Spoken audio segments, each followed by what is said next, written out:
Elles sont femmes de céréaliers, d'éleveurs, de viticulteurs, en agriculture conventionnelle, biologique, raisonnée.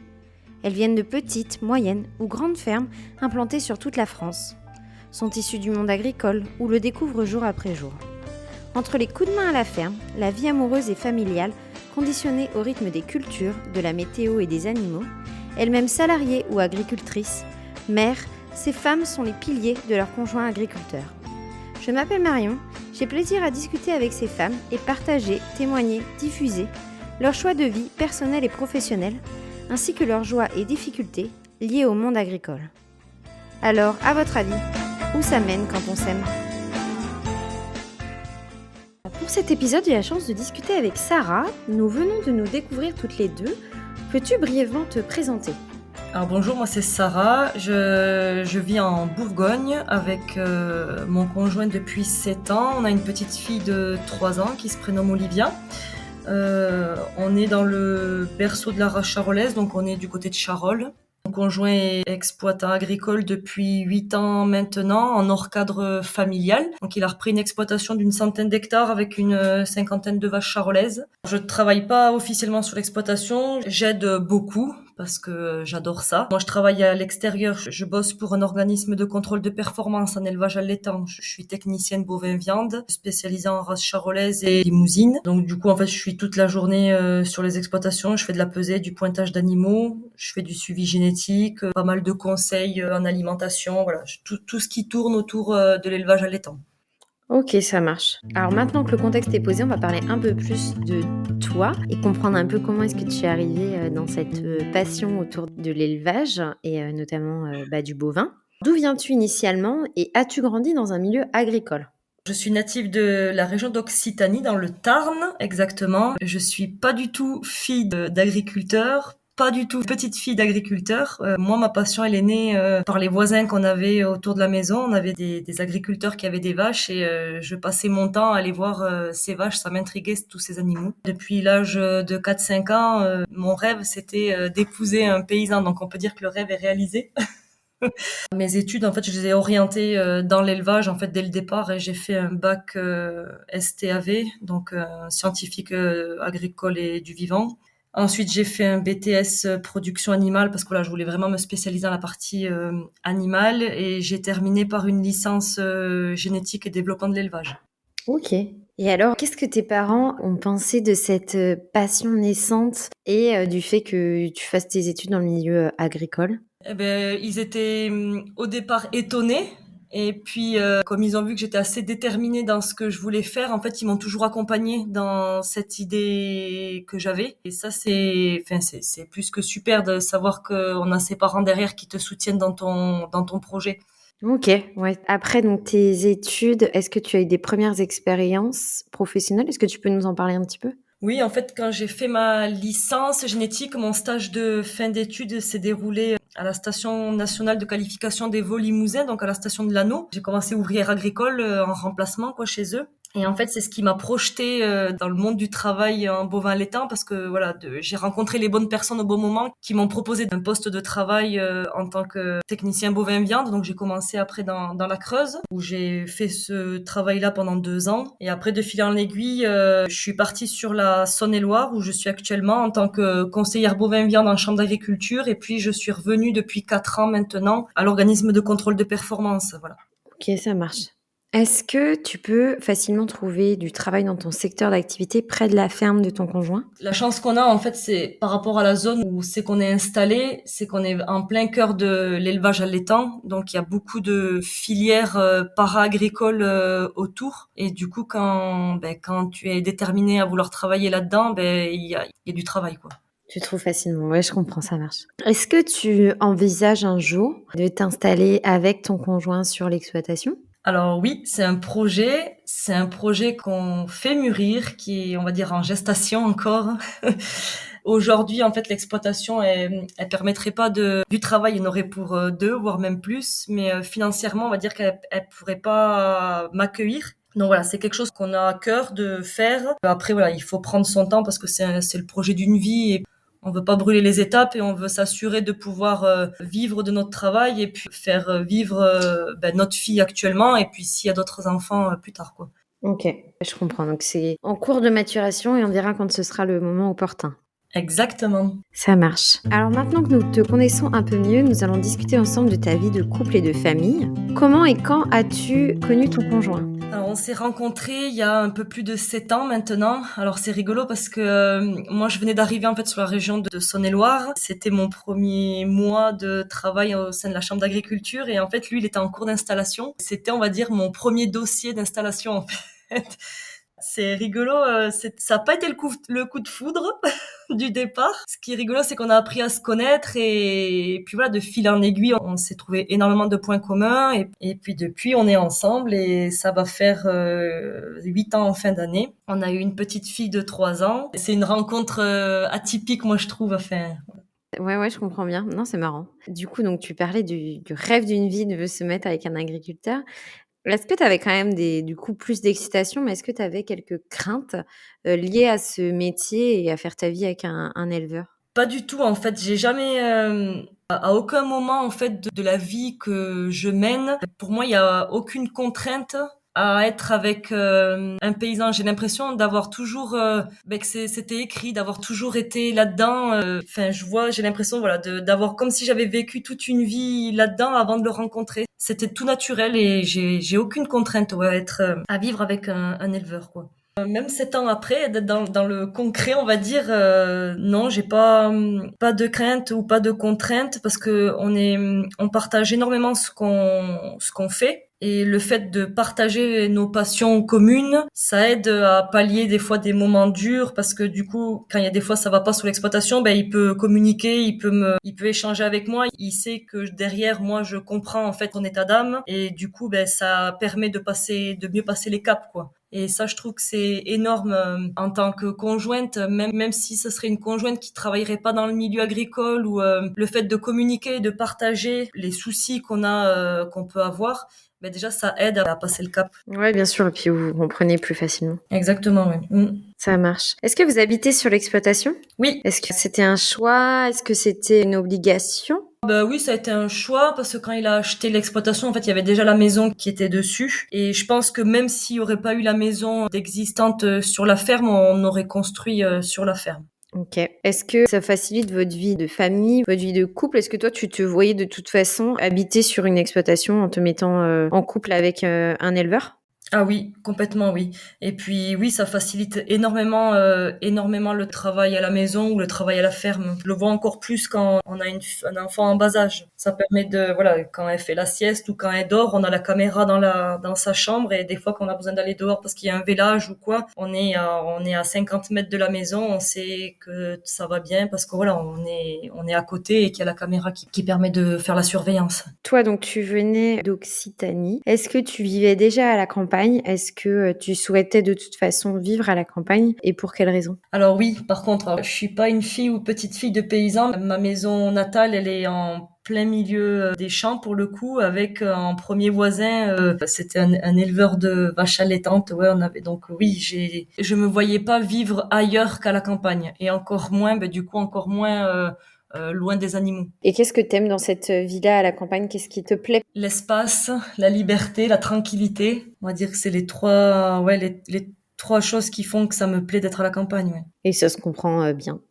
Et ça se comprend plus quand on a vécu un Covid enfermé à la maison. C'est là où on se rend compte que ça n'a pas de prix quoi de vivre dans un endroit où c'est qu'on a de l'espace et où on peut travailler et puis s'amuser, se détendre dans un endroit où c'est que on n'est pas fermé quoi. Ça c'est Enfin, on se rend compte des choses quand on est contraint de rester enfermé dans une maison. On se dit, ok, quand j'ouvre la porte, j'ai les champs autour de moi, quoi. Ouais, je comprends bien. Alors, tu nous disais que l'exploitation donc était hors cadre familial. Est-ce que malgré ça, ta belle famille est géographiquement proche? Oui, la maman de mon conjoint est native en fait de là où on est, donc elle est pas loin. Le papa de mon conjoint également est natif de Charolles. On est installé hors cadre, on va dire sur la partie administrative, parce que la ferme appartenait pas à la famille de mon conjoint. Le papa de mon conjoint était paysan jusqu'à la naissance de mon conjoint, et puis ses grands-parents étaient déjà des agriculteurs. Ok. Quels sont tes rapports avec elle? Heureusement qu'on les a. Heureusement qu'on les a et heureusement qu'ils comprennent en fait le métier qu'on a, que ce soit pour mon conjoint ou même pour moi. parce que du coup, ça nous aide quand il y a besoin en urgence de garder la petite ou de nous faire des courses. Enfin voilà, c'est des petites choses qu'on se rend pas compte et une fois que c'est fait, on se dit ben mince, on les aurait pas eu, je sais pas comment j'aurais fait. Ouais, je comprends bien. Et donc, tu parlais de ta fille, quel âge elle a? Au moment où elle est arrivée, comment est-ce que ça s'est passé au niveau de la ferme? Est-ce que ton conjoint a pu se rendre disponible, a pu t'aider, l'accueillir? Notre fille a 3 ans, elle est née le 24 décembre 2021. Donc pour les périodes de fête et du coup chez nous quand c'est les périodes de fête c'est les périodes de vélage. C'est peut-être plus moi qui avais de l'appréhension que mon conjoint qui pour le coup c'est quand même lui l'éleveur parce que j'ai dit oh là là elle va arriver en pleine période de fête en plein dans les vélages, je sais pas comment on va faire et puis en fait ça s'est fait naturellement quand elle est née, on s'est organisé avec avec la nounou, avec la famille et puis finalement on s'est vite rendu compte que elle vit à notre rythme comme elle est à notre rythme depuis qu'elle est née, ça a jamais perturbé notre vie quoi. Elle avait 15 jours, je l'amenais déjà dans la stabulation avec moi dans les vaches donc elle est baignée là-dedans depuis qu'elle est petite. Ok, ouais, ouais. Donc, tu l'as plutôt bien vécu et tu as été bien entourée dans ce moment-là. Oui. Ça marche. Et comment se passe maintenant votre organisation de famille vis-à-vis d'elle? Mais l'avantage c'est que maintenant plus elle grandit, on va dire plus elle prend un petit peu de l'autonomie donc bon à son niveau à elle d'enfant de 3 ans mais quand il y a qu'on a besoin d'être deux pour travailler soit elle vient avec nous soit après on s'organise à faire les gros coups de bourre de travail pendant qu'elle est à la sieste ou le matin pendant qu'elle dort encore un petit peu quoi. Ok, ça marche. Et du coup, quelle relation a ton conjoint et ta fille? Est-ce qu'il arrive à lui accorder du temps? Oui, beaucoup, je trouve. Je compare toujours avec les copains ou avec les éleveurs que j'ai en suivi par rapport à mon travail. En fait, le gros avantage qu'il a, c'est qu'il peut se rendre disponible et il est assez flexible dans les horaires et du coup, ça c'est vraiment précieux quoi. Moi je trouve que c'est un avantage dans le milieu de l'agriculture en général, c'est pouvoir être flexible. Donc il faut être flexible dans le bon sens pour les enfants, sachant que nous aussi les mamans, les conjointes, il faut des fois se rendre aussi flexible par rapport à la vie de la ferme, mais du coup c'est donnant quoi. Et moi je trouve que c'est vraiment précieux quoi. Je sais que voilà, il y a des contraintes qui font que parfois on n'a pas trop le temps, donc c'est chouette s'il prend ce temps-là et qu'il voit grandir sa fille et qu'il en profite. Ah oui, aujourd'hui je peux pas me plaindre ou dire qu'il la voit pas parce que c'est pas vrai. Elle adore être à la ferme avec lui, elle adore monter dans le tracteur avec lui. Enfin, si on lui demande est-ce que tu vas être dans le jardin avec maman ou avec papa sur le tracteur, la question elle se pose même pas quoi. Elle est partie dans le tracteur avec son père. Ils savent tous les deux partager des moments à la ferme, mais pour autant ils savent aussi partager du temps hors ferme. Et ça, je trouve que c'est super chouette parce qu'au moins elle a pas cette image de nous qui sommes toujours en train de travailler. Ouais, ouais, vous arrivez à jouer un peu à côté. Mm. Alors oui, donc pour le moment, tu n'as qu'une fille et elle est encore petite. Est-ce que dans un coin de votre tête, vous espérez confier cette ferme après à vos enfants? Alors, dans l'idéal, je sais même pas si c'est un idéal. Si un jour notre fille ou si on a d'autres enfants veulent reprendre la ferme, on sera fiers et on les aidera à accomplir leurs souhaits comme moi je vois et puis comme moi mes parents ont fait et comme les parents de mon conjoint ont fait. Mais si après ils nous disent qu'ils en veulent pas, et ben voilà, on les accompagnera aussi dans leurs autres projets, pour qu'ils soient épanouis quoi. Ça marche. Tu parlais donc du fait que tu allais un peu aider à la ferme et puis que tu as ton métier à côté, donc qui te demande aussi du temps auprès de tous les éleveurs avec lesquels tu travailles. Comment est-ce que vous trouvez vos moments de couple à côté du travail à la ferme? Est-ce que vous vous accordez des soirées, des restaurants, des week-ends?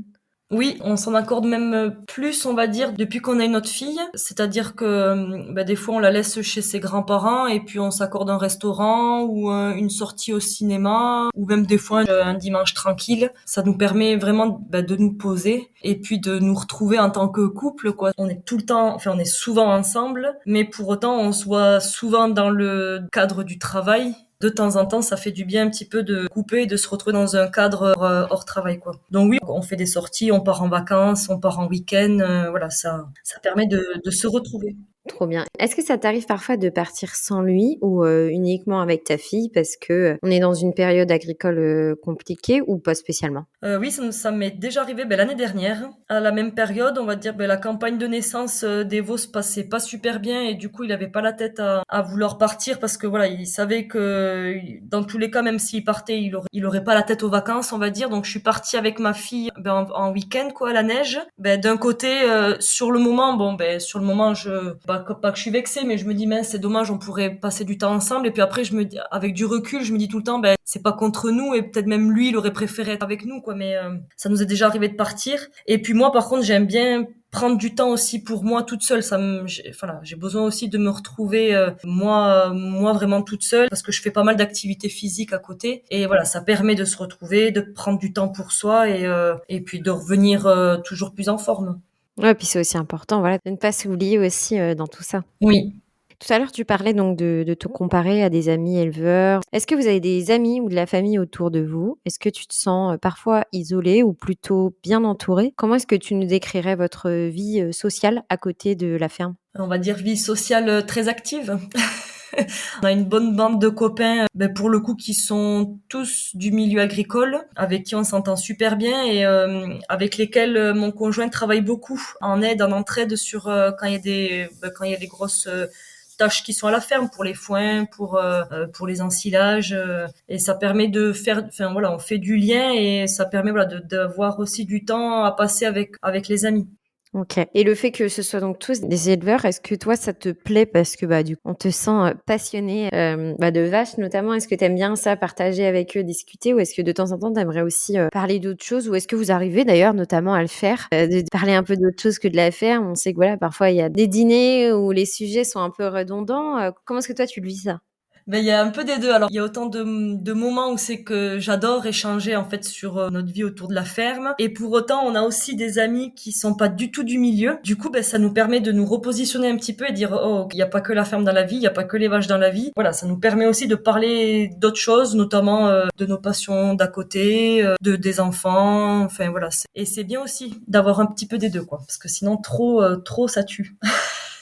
Après, c'est important aussi parce qu'ils nous comprennent aussi, ils comprennent des annulations de dernière minute, des on sera en retard ou voilà, nous on Oui, a des amis éleveurs, ils oui. ont un village, ils s'en vont, finalement ils devaient venir, ils sont pas là. Bon, on comprend aussi plus facilement, je pense, les contraintes, du métier. Mais c'est vrai que oui, de temps en temps, moi ça m'arrive à des repas de râler, et de dire: «Bon allez, on parle d'autre chose». Parce Je fais un peu la même chose parce que du coup, pour le coup, dans la bande de copains, on va dire, tous les hommes, c'est des paysans et les conjoints de tous les femmes, elles sont pas forcément dans la ferme ou encore dans le métier de l'agriculture. Donc, des fois, on dit, allez, on parle d'autre chose, quoi. Parce que sinon, moi, autant personnellement, ça me dérange pas, mais je me mets à la place de mes amis, des fois, elles doivent dire, mais vous nous saoulez, quoi, un petit peu. ouais, je comprends. Est-ce que tu aurais un conseil à partager à une autre femme d'agriculteur qui nous écoute? Alors si j'ai un ou des conseils, je sais pas, à partir du moment où on vit en fait avec un agriculteur, un éleveur, un céréalier, enfin peu importe, on dit souvent on prend la personne avec ses atouts et ses contraintes. Là on prend la personne avec ses atouts, ses contraintes et puis le milieu dans lequel il travaille. Le métier d'agriculteur pour moi c'est plus qu'un métier, c'est une passion, c'est un mode de vie. Le conseil que je peux donner c'est faire beaucoup de communication quand ça va et puis même quand ça va pas, comprendre en fait les choses. Et ça va dans les deux sens, quoi. Comprendre le métier de son conjoint ou de sa conjointe et vice versa. Et par contre, il faut absolument garder du temps pour soi, pour se ressourcer, se retrouver et pas s'oublier dans cette vie qui est des fois un peu débordante. Ouais, ça tout à l'heure tu nous parlais d'avoir des passions. Toi, quel est le temps que tu t'accordes et quelles sont tes passions? Le temps que je m'accorde, ça dépend des moments de l'année, mais j'essaye de me libérer déjà deux fois par semaine. Je fais du sport, de la gym, de la natation, j'aime beaucoup. Et puis après, avec deux autres copines, on aime beaucoup les randonnées. Après, on essaye de se faire une randonnée par mois, où c'est qu'on part une bonne demi-journée, on fait de la randonnée, et voilà, ça permet de souffler, de prendre du temps pour soi, de discuter, de blablater justement de autre chose que de la ferme. Mon conjoint, il vous dirait que je prends trop de temps pour moi, mais au final, presque quand j'en prends pas, il me dit, tiens, tu pars pas, tu sors pas, tu poses un peu. Ouais, sors un peu, ouais, je vois. Et pour conclure, qu'est-ce qui, selon toi, t'épanouit chaque jour dans ta vie de femme d'agriculteur? La passion commune, je dirais. Ouais, c'est la passion commune, pouvoir partager des choses qui nous tient à cœur, qui nous motive à se lever le matin. Je trouve que c'est hyper entraînant, quoi. Voilà, on est sur les mêmes longueurs d'onde. On pense les mêmes choses et ouais, ça permet ouais, c'est ce qui est motivant. Ouais, puis ça se sent à ton discours et ce que je trouve chouette aussi, c'est que du coup, vous partagez, cette passion-là et vos goûts dans l'élevage, tout en ayant chacun votre vie professionnelle, j'allais dire séparée et ça, je trouve ça hyper chouette aussi. Oui, c'est vrai, ouais. Et des fois, je me dis, c'est aussi le point d'équilibre qu'on a. J'ai mon travail extérieur, bon, qui reste quand même dans le milieu de l'élevage. Lui, il a sa ferme. Dès que je peux poser les bottes du travail et mettre les bottes de la maison, ben, je le fais. Je vais l'aider. C'est jamais à contre-cœur. C'est toujours pour être avec lui, l'aider, l'aider dans les tâches un peu difficiles. Du coup, tu le fais peut-être aussi, un peu plus par choix que par contrainte finalement? Exactement, oui, c'est ça. Il m'a jamais forcé en fait à venir. Il sait que dans tous les cas, si je viens pas, c'est parce que j'ai une bonne raison ou voilà, mais il sait que ça va être, si je viens, c'est parce que je l'ai voulu et que ça me fait vraiment plaisir et du coup, ben, ça le motive lui à vouloir faire des choses avec moi sur la ferme. Donc je trouve que c'est bien quoi. Ouais, trop chouette. Merci beaucoup pour cet échange. Merci à toi. Merci pour le travail que tu fais. C'est ainsi que s'achève notre échange. Si cet épisode vous a plu, n'hésitez pas à le diffuser autour de vous. Mesdames, si certains propos font écho à votre vie, ou au contraire sont bien différents de vos choix personnels et professionnels, n'hésitez pas à venir discuter avec moi dans un prochain épisode. À bientôt!